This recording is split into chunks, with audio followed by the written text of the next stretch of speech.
What is up, everybody? How's it going? We are here tonight with episode 5 with Greg and TJ from Ripp N Reptiles, and I'm pointing the right way, so it's going to be a good night. How's it going, guys? What's going on, man? Oh, not much, not much. Just messing around, doing the show thing. Doing the best I can. Things So, going pretty well for you. Seems like you're picking up a little bit. dude, like since I hit 400 like 3 days ago, I'm now at like 441. I'm like, where's it coming from? Like, oh my God, thank you guys. Like, that is awesome. Like, I love the support. Like, monetizing's not a big deal to me, but it sure is fun to watch them numbers go up. I tell you. Yeah. But before we get into the stuff, I'll scroll down and say hi to a couple people.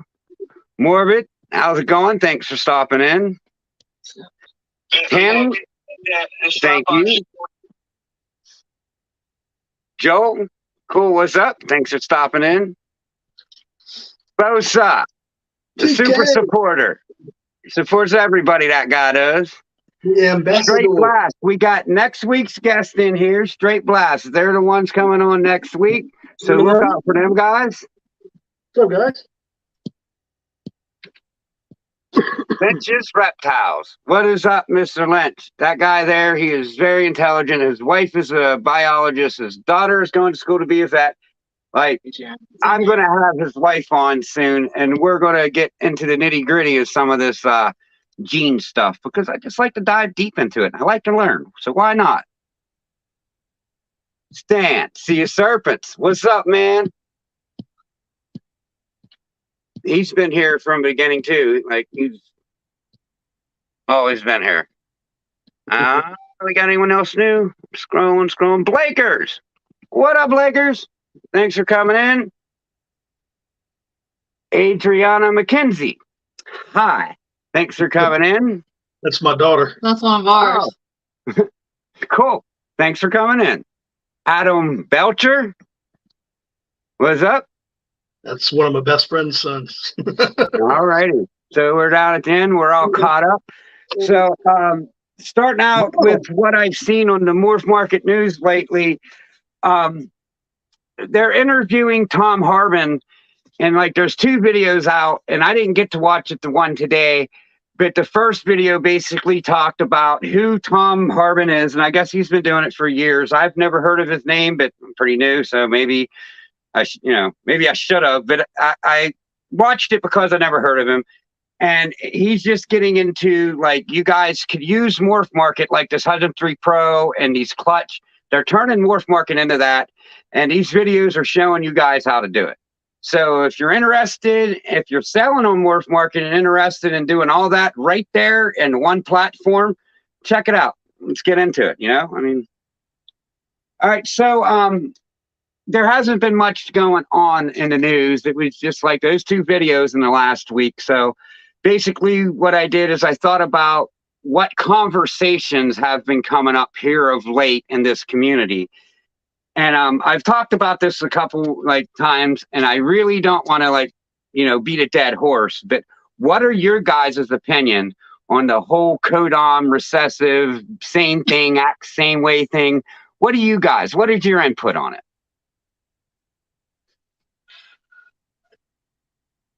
We discussed this, I think, some the other night, but I think it's huge. I mean, these are the subtle differences that make such a difference in the animals. It's the polymorphism plays into, you have your regular black pastel versus your Barnhart, and that's that subtle difference. That's that little bit that really turns up the level of these animals that some of these guys are pumping out, and hey, I'm excited for it. I mean, the more we can see, and you look every day when you see some of these dinkers that are coming in, the imports that are coming in from Africa, and some of the things that you see on. We were looking through Morph Market the other night at a couple and thinking that maybe we want to buy that and try to work that out, because it's something that you haven't seen. So I'm looking forward to see what comes out. My daughter, I got 4 snakes of her, and she was smart enough to try to buy one of these dinker jeans. and it's called Venom. And this guy has made a super form of this snake that don't look like any other thing that I've seen super. Like, this guy's an hour from here. He's been doing it for 20 years. He actually has 3 genes that he's trying to prove out.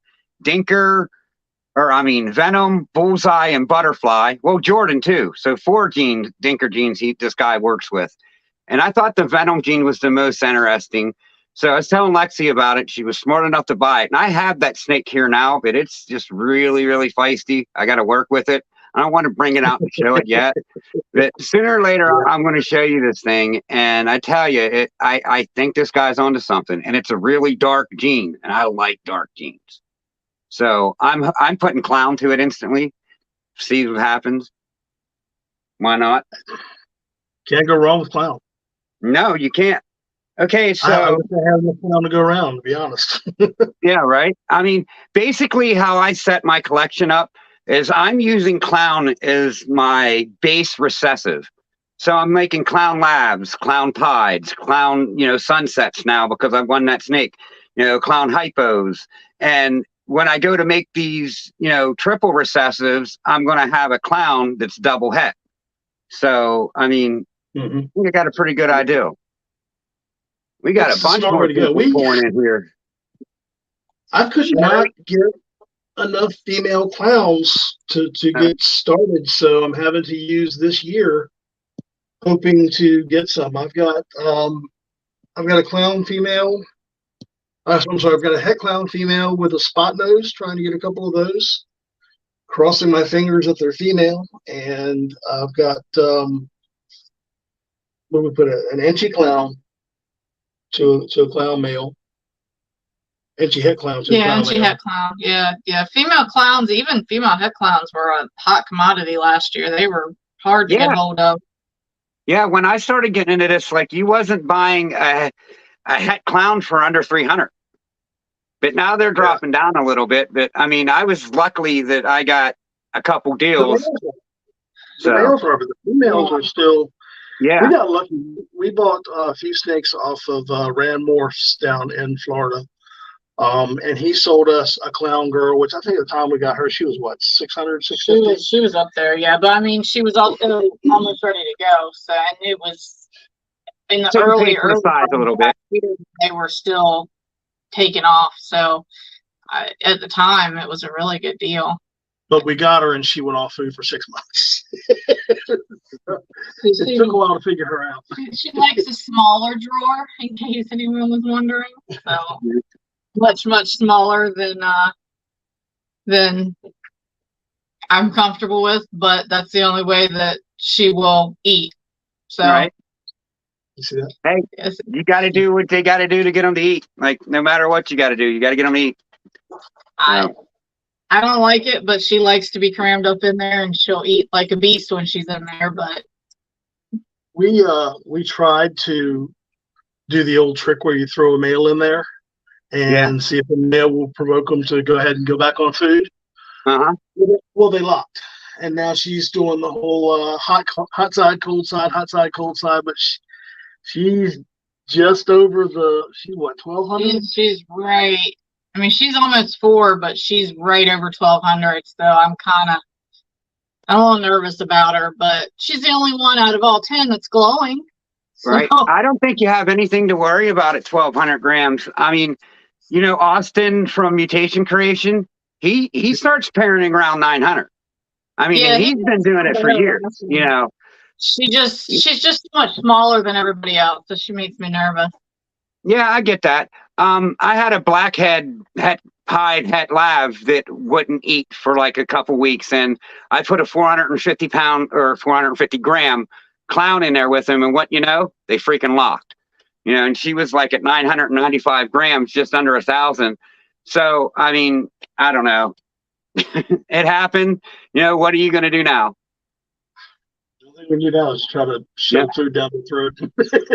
Well, she still didn't eat this week, so I put him back in there to see. You know what I mean? Like if there's any way she's going to eat, I feel getting her locked up is going to make her want to eat. So if they already locked again, put him in there and get some training for the clown for when he gets actual right size. I want to put him to the actual females that I want to put him to. So, Hey, Wiz, this is still my arm, so no, not really, but thank you for asking. all right. They So put it back in compression. So sorry about that. But the next topic that I want to bring up is the enrichment conversation.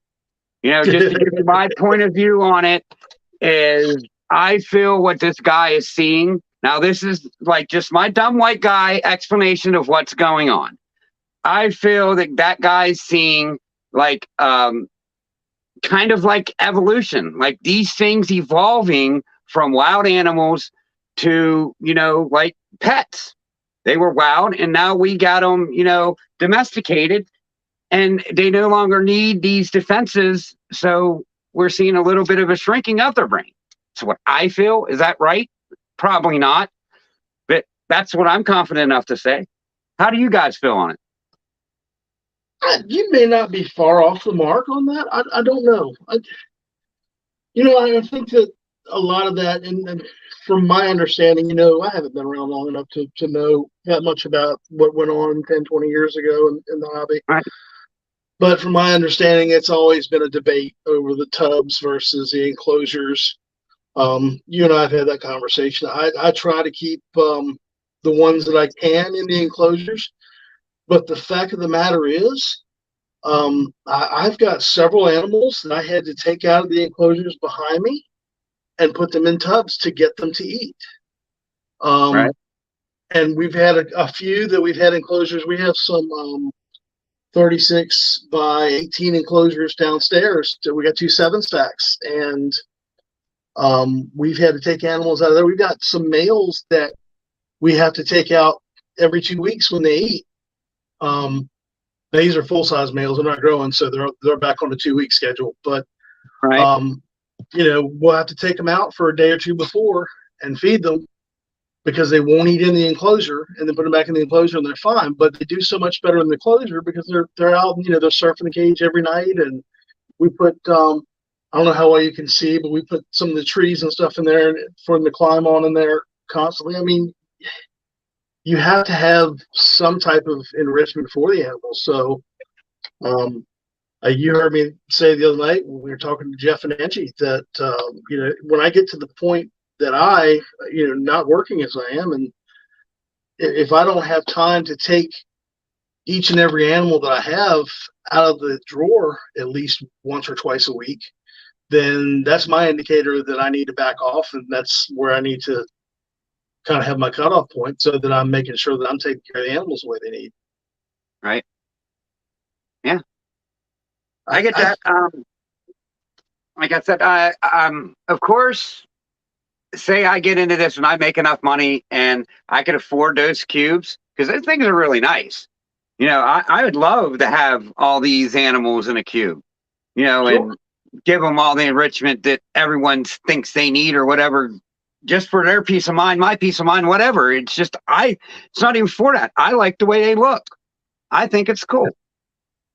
But I mean, not everyone could afford them. I mean, not everyone could afford racks either. I mean, I'd much rather keep them in the enclosures than in the racks. But there's a couple things that play into it. Number one, you run out of room, especially right. I mean, we're first-year breeders, and we don't. If we want to get another rack, then we're going to have to give up a piece of furniture somewhere. I thought the dining room furniture's got to go, but it kind of came with the house, so it decision. Yeah, I mean, it's, but for people like Billy with Mutation Creation or Justin or God, Mike Wilbanks. I mean, how could they possibly keep all the animals that they have in enclosures? Jesus, they need a warehouse space the size of the Pentagon. I mean, you can't do it. And I always was, like I said, have always been on the side more of the enclosures. But now I'm starting to see for myself how certain animals not only prefer to be in tubs, but prefer to be in smaller tubs than what the industry typically tells us that they belong in. We've got a clown female that just every time we put her in a larger tub, she won't eat. We'll put her in the smaller tub. She'll snatch the mouse out of the tongs before you can get them in there, or the rat. Rather. I mean, it's just, what do you do? Do you starve your animal to satisfy the troopers out there who want to be all up in your house and paying attention to what you got going on instead of taking care of their own house? Or do you make sure that your animal's well cared for and well fed? Mom said she'll store a furniture for us, but not snakes. Right, so I was going to ask your opinion on polymorphism, but you kind of got into that already. And what I was looking for there is, like, how much do you think this really takes role in these genes? Do you think there's more polymorphism out there than people's giving it credit for? Or do you think it's just so minute we don't really even see it? Oh, I think it's absolutely, and I think that it'll be an exponential influx of it, because nature is always evolving, regardless of what we're doing. Nature is always evolving; things are always changing, and the animals are adapting to that. Right. And as a result of that, you're gonna see subtle changes. You see it in humans. You see it in every creature on the planet. Yeah, they're small and subtle changes. I don't think it's ever going to stop. I mean, I think that the chances of the polymorphism slowing down in the snakes and animals is probably the same chance as suddenly all humans begin to look identical. It's not going to happen. Genetics just don't work that way. Right. I think it plays more than we're giving it credit for, because these genes, like the whole Blitz trick and hurricane thing, it's all polymorphism. Absolutely. And that's the reason why, like with dogs, a better looking dog will tend to produce better looking offspring. With snakes, that's not always the case. You can have an ugly duckling of a snake that will bounce out some of the most beautiful colors you've ever seen. Right. And you're standing there scratching your head saying, where'd that come from? But there it is. I mean, you look at some of the pairings and that people put together and the offspring that result of it, and it's mind-boggling. Yeah. Right. So for the next thing I want to touch base on is, like, this bickering that's going on about, people caring about how this person does this and this person does that, this person does this and this person does that. How I feel about that is, look, if your snakes are healthy, if your snakes are eating, if they're shedding, they're pooping, who cares what that guy is doing? I mean, even if they're not, reach out, lend them a hand, say, hey, what's your humidity at if you see a stuck shed? Why does it got to be, you're not taking care of snakes, you're a bad keeper, and all this hate? We're supposed to be here and be a community. Like, there's going to be some divide here and there, but I want to take away as much of that divide as I can. That's just how I feel about it. I think we shouldn't really care what people's doing enough to get mad. We should care enough to help them and not beat them up. I think that's something that maybe us Gen Xers are a little more sensitive to, because we remember a time before the internet. Yeah. And we remember a time before the keyboard warriors who would hide behind their computer screens. When you and I were growing up, if you said the wrong thing to the wrong person, there was blood that came from that. Yeah. There was fist thrown. That's how we handled it. If you didn't like what I said, you came at me with your fist. There was no guns. There was no knives. There might have been a 2x4 or a crowbar of times, but that's just because they had no balls. I think so many people now are just emboldened by the fact that they never have to face the people that they're talking to. And there are people out there who have no lives and do nothing but start shit. Exactly. There's a whole community on YouTube. I don't know if you look, but there's like a whole community of just people who like to start shit with each other. And that's what they do. If you could take the time to pluck the few, because there's only like one or two in every little group. If you could pluck them from every group and throw them all in one group together, put them on a fucking island somewhere, Right? Yeah. I get it.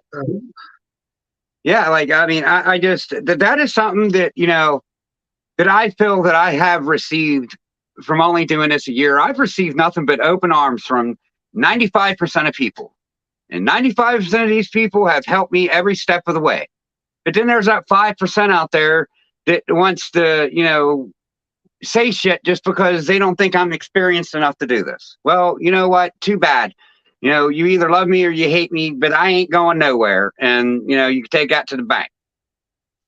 We learned But, our very first show who was going to be nice and who to just walk away from, because there were some that the minute you say we were thinking about breeding, you could tell they either started trying to tell you everything you exactly had to do, or they shut down and didn't want to talk to you at all. And there were honestly very, very few people like that, and I'm grateful for that. But I'm like you, about 95 to 98% of the people we've ever talked to have been nothing but helpful. I'm guessing this is one of yours too, Trish Bell. Yeah. Hi, Trish. Hi, 718. There's a bunch of people to come in. We're like at 26. It was up to 28 people. I mean, more Forge Jamie, more Forges in here. Lynch's Reptiles, Cat Eyes, Sea of Serpents. I always say hi to Stan twice because Stan's just that cool. 905 came in. I don't know. Thank you all you guys. You freaking rule. Now, someone said in the chat earlier, and I think it was Blakers actually, but he said, we all need to take a moment of silence for Brian, and just let's just sit here and take a moment and everyone keep him in your thoughts and right now, and send good vibes his way. I don't know the guy. I've never met the guy, but he's inspired me from a distance. So take a moment of silence for Brian. Hope everything's all right.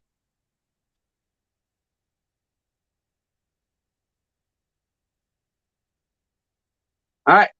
Now we're going to get into the question part of this. Those weren't questions. That was just the opening. So you ain't getting off that easy. But what is a day in a life like for you guys? Like what's your daily routine like? Well, I get up at 8 because I technically have an office job, even though it's from home. Right. And Greg makes it out of bed at some point during the day. It's okay. He's retired. He can do that. Hey, I sleep in the noon sometimes. So, I mean, if I'm up at 2, 3 o'clock in the night, yeah, I sleep at noon. Sometimes I don't go to bed at 4 or 5. I'll do that to you. So. Right. Ain't no shame, Greg. I got you. I'm a night owl. Anyone who's not blue in this chat probably knows that. Doesn't bother me at all. I generally get up. Generally, the dog makes me get up because he's started a schedule, and like any other toddler, we must follow his schedule. Right. That's right. Look, Adriana's got my back. Yeah, pretty much. But yeah, I get up. Usually I have some type of meeting or something, reports or something to do. And then whatever the day flows, sometimes I travel for work. It really just depends on what project I'm on. And then spend the day passing snakes around. The good thing about us being home all the time is, we can literally walk around and pick up a snake and play with it. And right.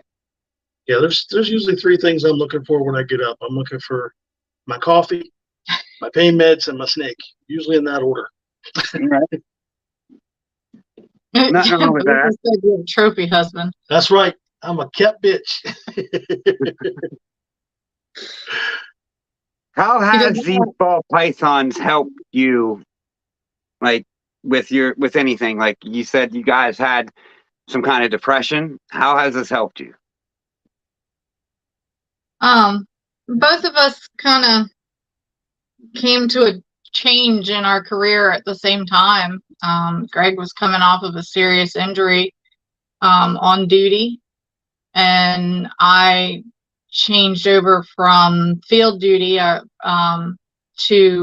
an office job, which was completely new to me, that I never thought I would swap to. But I love it, and I'm grateful that I did. And it all happened during COVID, so there was a lot of change all at once. And in the past year, there've been there's been another injury with my arm that's put me down and put me out completely from working as a paramedic. So after 22, going on 23 years as a paramedic, that was a huge change. Greg's been a police officer pretty much his entire adult life. Thank you for for what you've done, bud. Thank you. So it was just a lot of change all at once. The kids have all left the house now. They're all either out with their own careers or in college. And so it was just a lot all at once. So being able to go back to having a house full of animals, I've always had a house full of animals. Greg's finally conceded that that's the way life is going to be. And he found out quickly that there's something to be said for cold-blooded animals. Why don't you just go ahead and rub the comment in, because I know it's coming. Greg told me a little over a year ago when the boys were getting ready, our twins were getting ready to leave for college. He told me that we were not going to have a house full of reptiles because I had already started planning on what everybody's bedrooms were going to have in them. And, how wrong was he? Yeah. I ate those words and have nobody but myself to blame for it. It's funny, like, you know, how quickly these things could just replace things in your life. Like, I have something similar. Like, all the kids are gone. You know, I still have a youngest one, but that's one kid in the house, not three. You know, there's usually 4 or 5 running them around. You know what I mean? Like, when they was growing up. Well, when there was one, it was just like, it's boring. You know what I mean? Like, my life was freaking boring. And then I got snakes. And now it's far from boring. I gotta throw a shout out to Josh. What's up, Josh? That's my homie from up here. He's like my only friend that I really have, like, in the local area. Like, I mean, I'm not just that kind of person that don't have friends. I just associated myself with all of them because they were all drug addicts. I'm 4-year clean, and you know, when I'd go around them, they'd be like, "Oh, well, you still got that dude? You still talk to this dude?" And I'm like, "Man, no." So I quit going around them because they couldn't respect it. So you know, I don't really have many friends because I don't really like being associated with drug addicts, to be honest with you. Like, you're guilty by association. If I'm out and about with someone that does drugs, you know, I might get caught up in some stupid shit just because that person there. So I just don't go around, and, you know, I pay 110% to my snakes and they get my all. And, you know, it's just my life now, and it's provided that for me. I love these things. All right, we'll get a little bit to the easier questions now. What is your guys' favorite codom? Dude, that's not an easy question at all. I mean, all right, well, you can have 3 or 4. You can pick a couple. So you go ahead. You go first, because my answer to this is going to be a lot longer. So mine, I think it depends on what I'm working on. I view different codoms as different items. So, like, as far as an enhancing codom, fire is my favorite. I love what fire can do to clown. I love what it can do to any xanthic program. I think it just cleans up so much and brightens a lot. But then, like, Mojave and anything in the Bell complex, I love Mojave and Mystic. But I feel like they're just a completely different world. And Black Pastel as well. They're a completely different world from fire or Enchi, because they're not just an enhancing gene. They're an entire, I mean, morph. I know that sounds dumb, but you know, they're an item in themselves where they're an entire complex. So, you know, you got fire, I look at as my favorite as far as making something. It's beautiful in its own, but it's also my favorite enhancing and cleanup gene. Right. But I also love my Bell items because they go through and they just have their own gorgeousness at every level.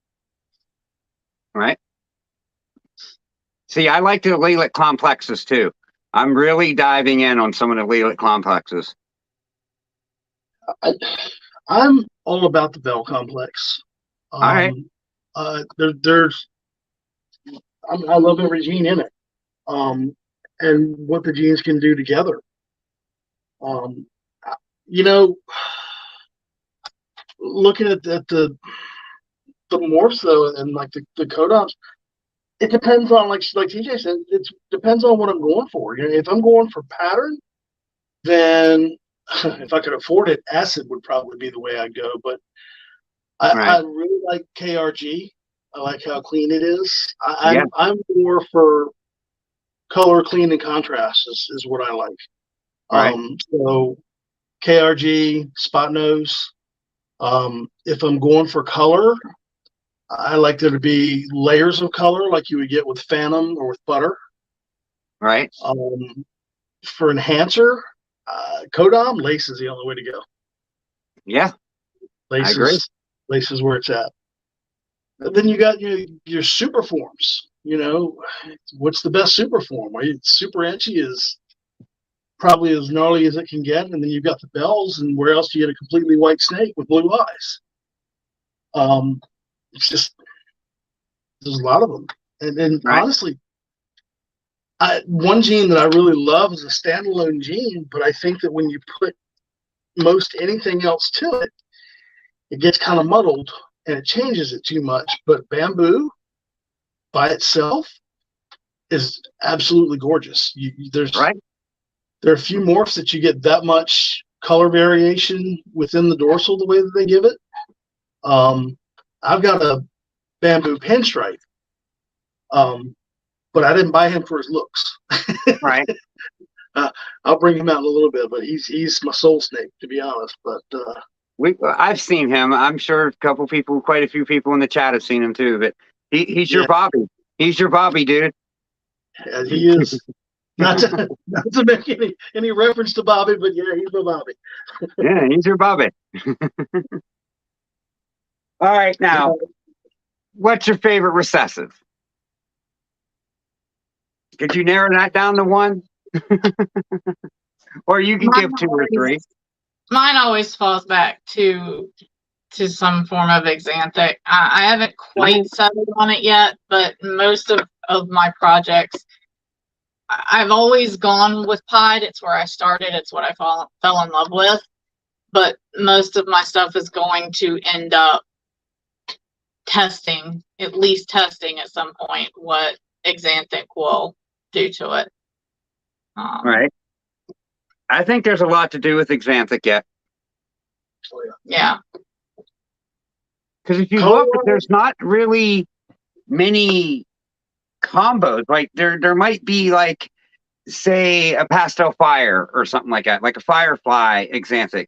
But there's like no GHI fire blackhead leopard or anything like that. Like, there's no gnarly combinations that are xanthic, at least on Morph Market. I'm sure people have some cool ones in their racks that things are not showing, but they're really hard to hit from what I understand. I understand that the xanthic clown is not an easy combo to hit, so all right.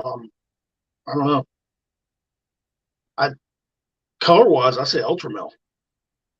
I like Ultramel too. Now that the Ultramel Monarch thing, like, I mean, if you like purples, you like Ultramel. If you like deep, rich caramels and more contrast, you like Monarch. That's how I feel about it.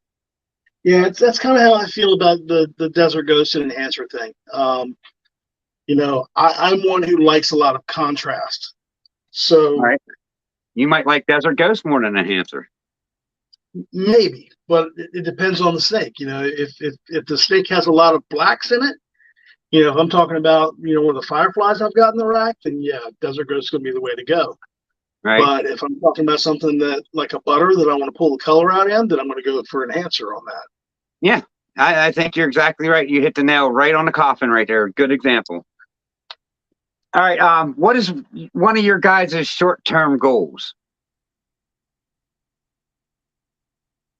Honestly, I'd like to just make it through our first season with eggs, with hatching eggs. This is our second year technically, but This will be our first year with eggs on the ground, and I would just like to actually be able to say that we had a successful year and had a rack full of babies that survived, that were healthy, and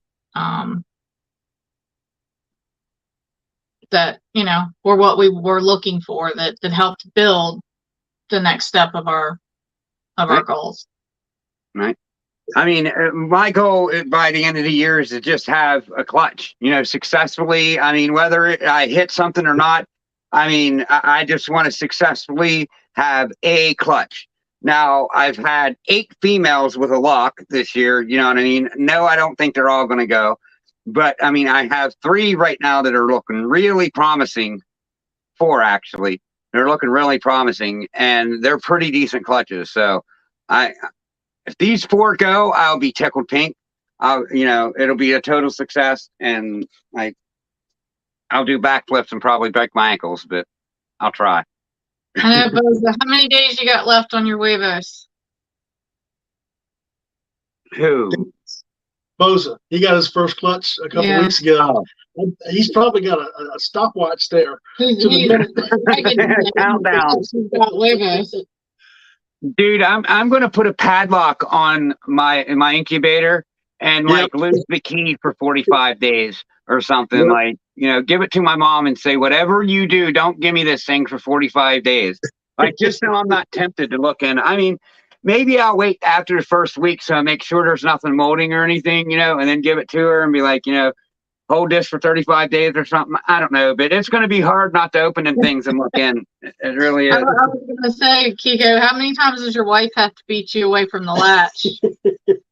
I mean, like, I got like just a small incubator that fits like 5 clutches in it. I'm thinking about drilling a hole in it so I could peek. You can peek in? No, not really. Well, I picked up a drink cooler from a hotel that I converted into our incubator. You know, just like the what was it? I think it's marked up for Nesquik. You know, like the Nesquik coolers that like you have at convenience stores or whatever.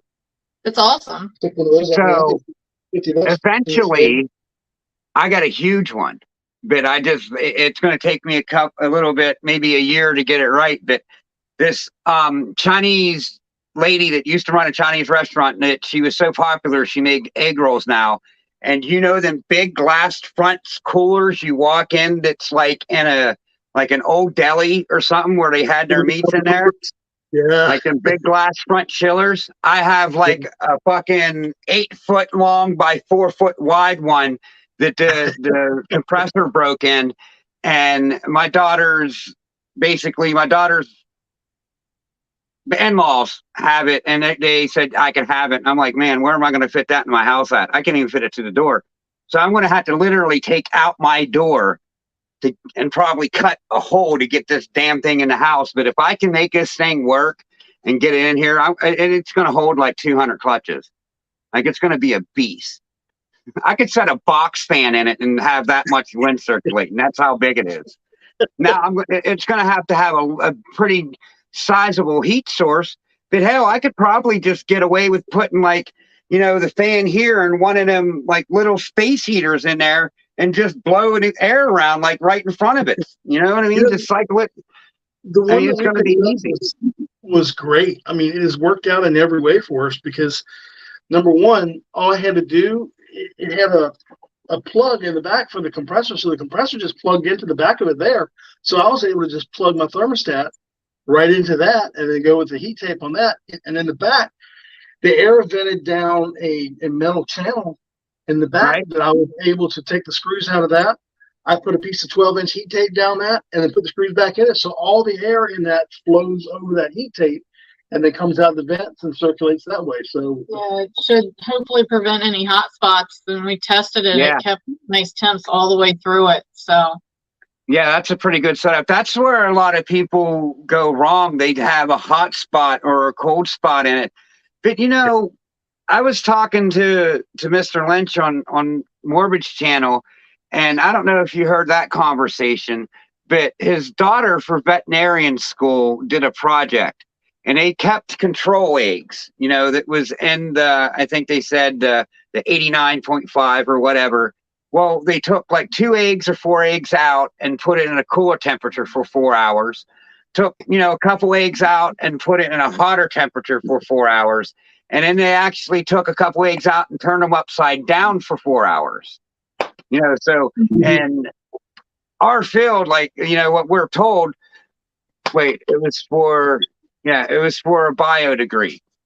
So, they did these 4 different ways of doing it, but they put these eggs that they heated up, cooled off, and turned upside down back into there, and they actually hatched them all out and had no defects in any of them. So that makes me think there's a bit more tolerance in these numbers that we're being told.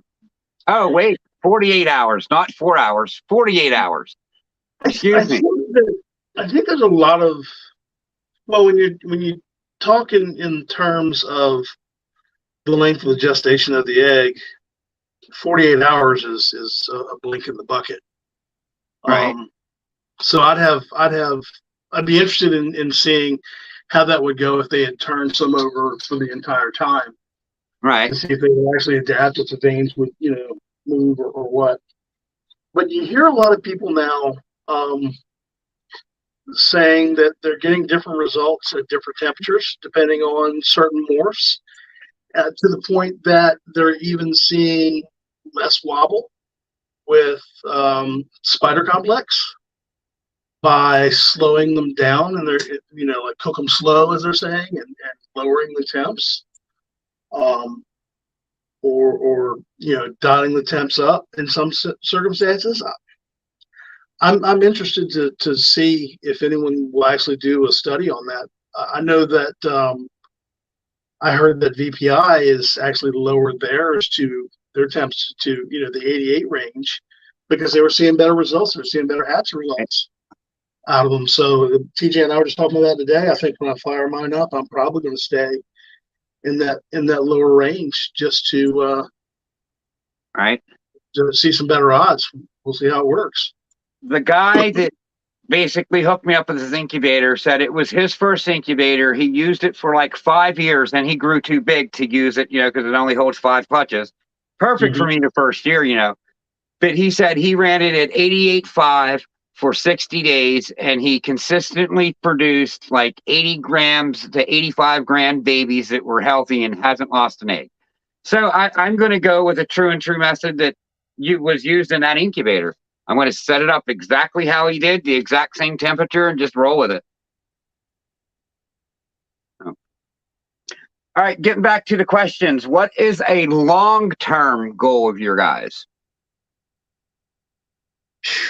Right now, a bigger house. Yeah, I'd really like to see us move into a place that I could either build or set up a 2-3 car garage as the snake room, the reptile room, and Right.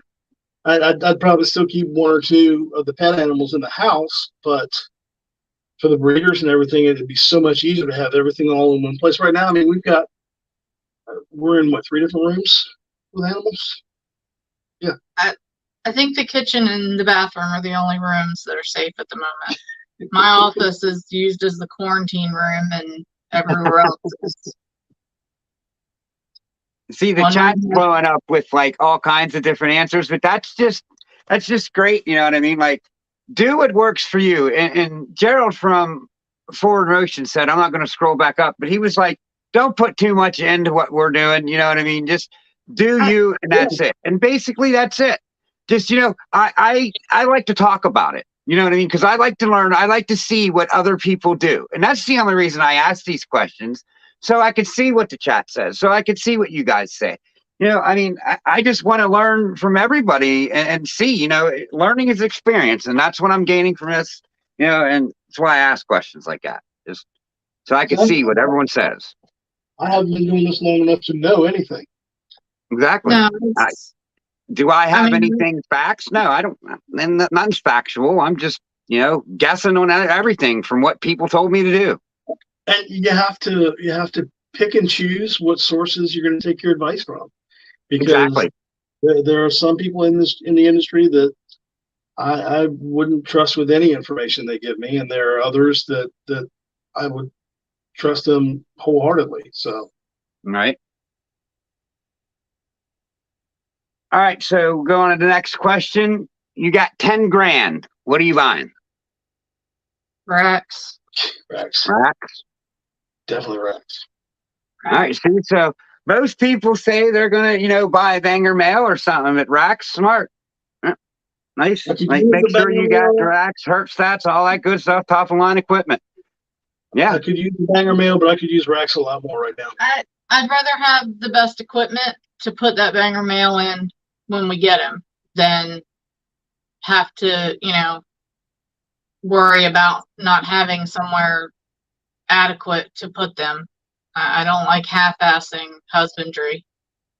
Right. I wish I would have held off from buying snakes, and I wish I would have just bought one badass rack, and started from there. But I bought snakes first and built my own racks. I mean, it's not like that they're not working. They're working. I mean, my snakes are thriving, but I don't know, it would just be easier to have that peace of mind. I'm constantly checking my thermostat. I'm constantly doing this, constantly doing that. You're buying peace of mind. And Well, I mean, it's behind us, and we used the IKEA wardrobe hack and did buy or did build one of our own for our smaller snakes. By the way, I don't recommend that. Now, melamine is not fun, but it would be nice to have just a nice commercial metal, easy to move, easy to operate rack. Yeah. And I mean, the enclosures, we got good deals on our Vision Vivarium Electronics enclosures that are downstairs. So we can't complain about that. But it would be a lot more convenient to have a really good rack. I got sea serpent racks off of someone that was getting out of it, and he sold me a 4-slot rack and a 5-slot rack for $200. So I was like, take my money, thank you. And then I built one. We kind of did the same with our breeder rack. Our Super 70. We got a Super 70 rack. We got pretty damn cheap like that, and we jumped on that quick. Well, and the new Super 70, I don't know what they actually call it, but the newer Super 70, the way that they stack is actually really neat because you almost can't tell that you're stacking them, that you have multiple layers. So you can buy 3, 5, and stack them. And I mean, we've got 8. We bought a 3-stack first, and then we bought a 5-stack and added them, and you can't tell that it's two pieces stacked together. So we bought Zori. We've got a huge lesser breeder female, and we bought her. We were all excited because she's like almost 3,000 grams, and then we looked at each other and said, "Where are we going to put her?" We didn't have anything to put her in. yeah, so. she lived in a big ass tote for a very long time. Well, not a long time, for almost a month in my office. Yeah, she needs. Oh, that seems like a long time. Well, like she said, by the time we had her out of quarantine, we had the racks and everything set up. But yeah, we had a shit moment there. We realized we don't have to put her in. We had 40s that was holding everybody else quite comfortably, and then here she comes, that big around, and it was like, all right, the Super 70 is not here yet, so this is going to be a problem. Right. All right. So, do you guys have any pet peeves? Negativity. Yeah, I hate it. Right. I can't stand the people in this industry who go after noobs, if you will, like they are some type of god or something, Right. There's a time and a place for that, and there's that time is gone from here. And it's just there's just you don't see it much, but when you do, it's so glaring. And I mean, maybe it's just me because the groups that we have found, we got in with Kike Boza and Emilio Valerino and the guys with the usual suspects, and with Fred and AJ on their podcast. That's where we met you. And I mean, everybody's just been so good to us there, and we're so grateful for that. That when you go somewhere else and you see how some people treat others, it's just like, man, there's no room for that. It doesn't serve any purpose. Just let it go, move on. Exactly. That's how I feel about it. If I'm in Woods' motto, just shut up and breathe. I mean, honestly. Yeah, right.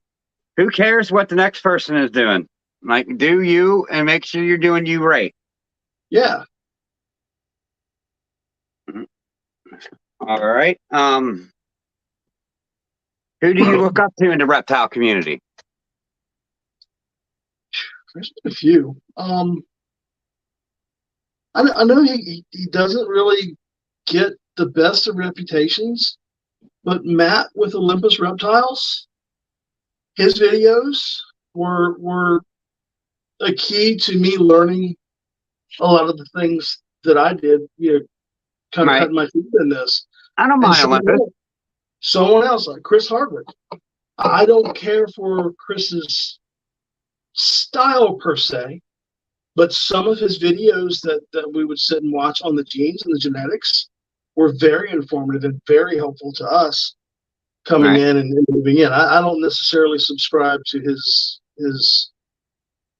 business model, but that's his business and not mine. I'll run mine the way I see fit, or run ours the way we see fit, and move on.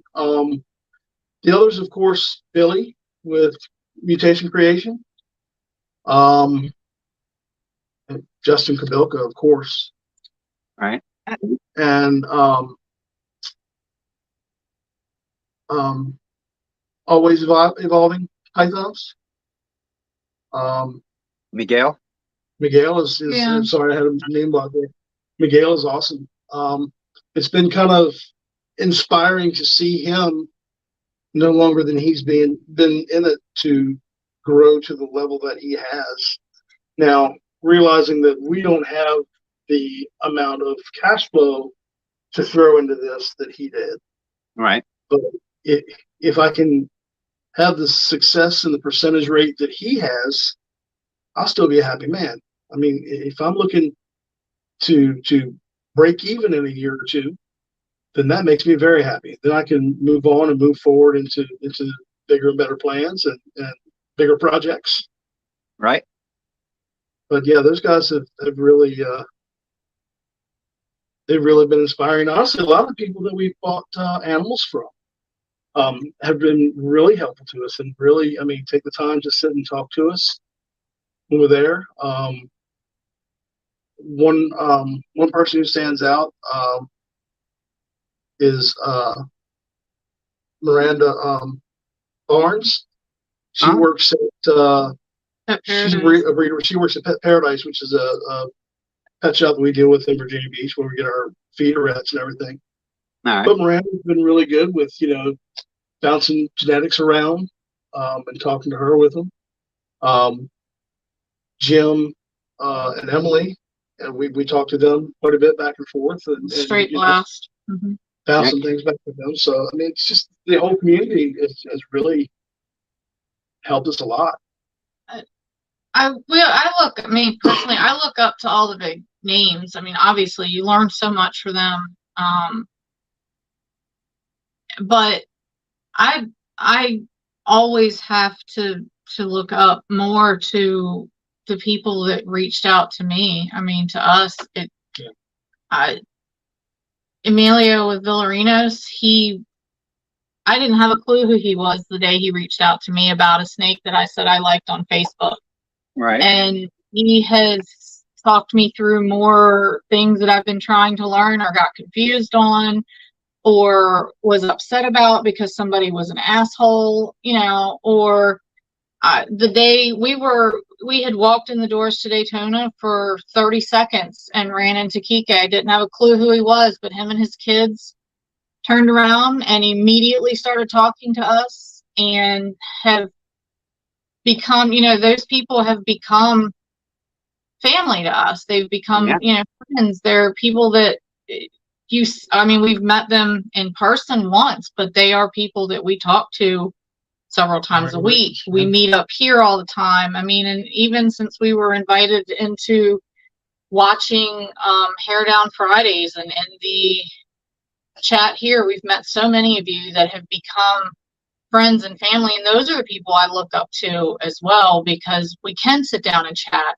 We're all on one level or another. Some of you are ahead of us. Some of you are with us. Some of you may be a few months behind us. I doubt many of you are far behind us, but we're all here. And I think those are the people I have a lot of respect for as well, because we have that connection and we have that family, and there's no judgment here. And that means as much to me as the $1 Million Breeder saying, here, have my snake, or here, look at this, or even, that's a nice snake. It's great, but we have this. And to me, that's a lot to look up to as well. Yeah, that's a good answer. Okay, so this last question here, it's kind of a two-parter, and you might have to think a little bit on this one. But if you could pick one breeder out there that you could do like a split clutch with, who would it be, and would it be a specific animal? I kind of spit over my words a little bit, but that's all right. I've been thinking on that one, but that one's hard. That one, because there's so many new things coming out. All right. It's Greg's been asking me for the last year what project I want to focus on long term, and I'm just not quite keyed in there yet. So I think I'd have to key that in before I could make that call, All right.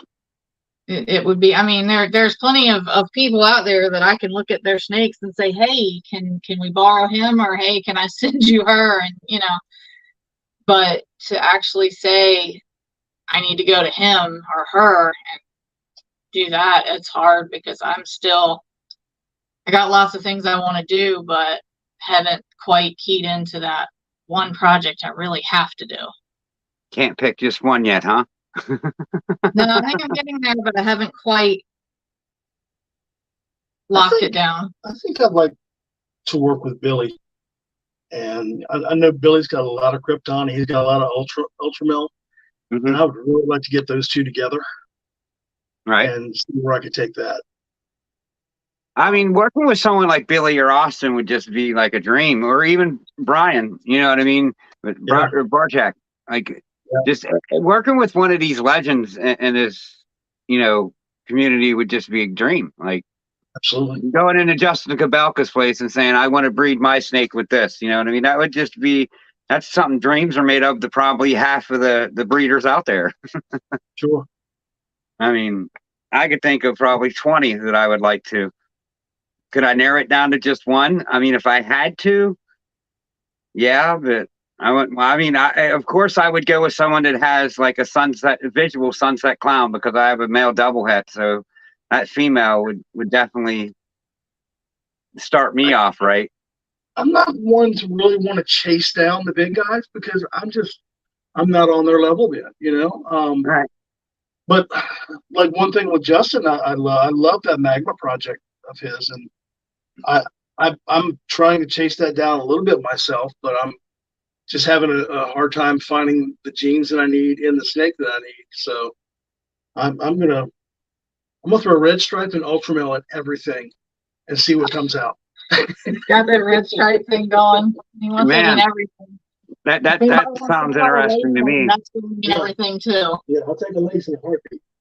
Yeah, right. Did you look at them laces that I told you about? I hadn't had a chance to yet, because I was kind of tied up today, but I plan to later on.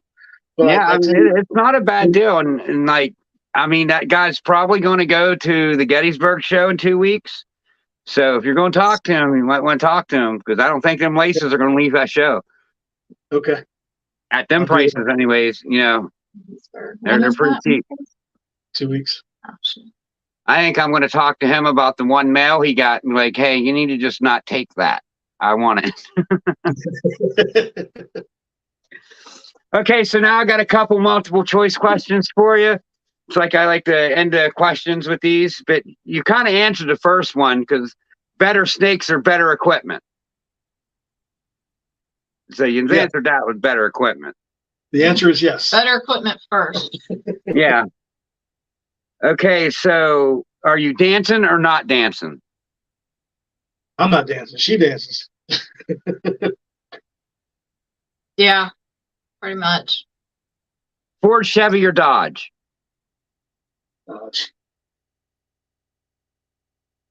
I've been a Ford girl since I was a kid, but we drive Dodge today. Just hauls better.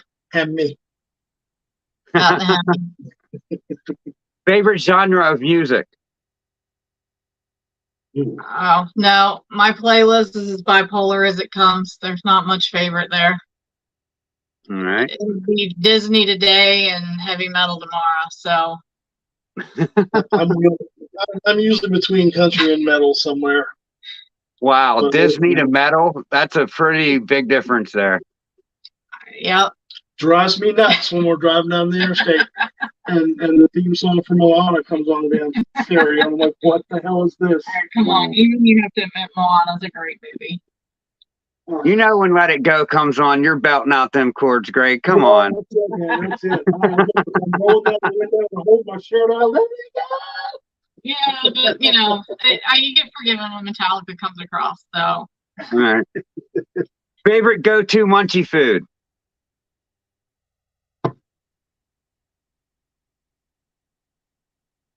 somewhere between chocolate and gummy bears. Boy, you got a lot of differences there. But, I mean, I get it. How about chocolate-covered gummy bears? Oh, no. They might be good. No, that's gross. I've tried that. It's not good. I haven't tried it. I was just wondering. No, I mean, maybe. They have them. They're gross, though. All right, and the last thing I got for you is, you guys have any other hobbies or passions? I mean, I got a yard full of chickens, and I got a dead garden right now that I haven't been able to take care of for a year.